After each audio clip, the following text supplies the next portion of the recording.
అందుకని చూడండి, రూత్ జీవితంలో మీరు చూసుకున్నదైతే ఆమెకు అన్యరాలు అయినా కూడా సరే అంతటిని వదిలిపెట్టుకొని భర్త కోల్పోయినా కూడా సరే దేవుని పక్క వాళ్ళ అత్తమ్మ తిరిగింది.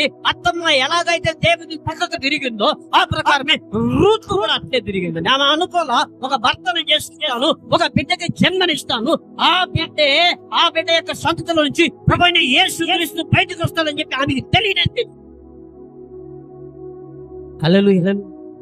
హల్లెలూయా.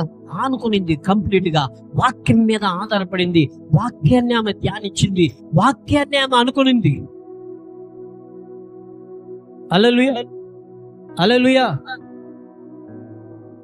కాబట్టి ఆ ప్రకారం అనుకున్నందు వల్ల ఆఖరికి ఆ మేలును పొందుకునిందండి, పోగొట్టుకునింది దేవుడు తిరిగి మరలా ఇచ్చేశాడు రూతుకి.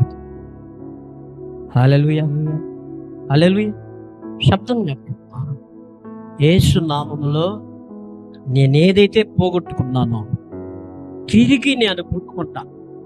యేసు నామములో తిరిగి నేను అది పొందుకుంటా.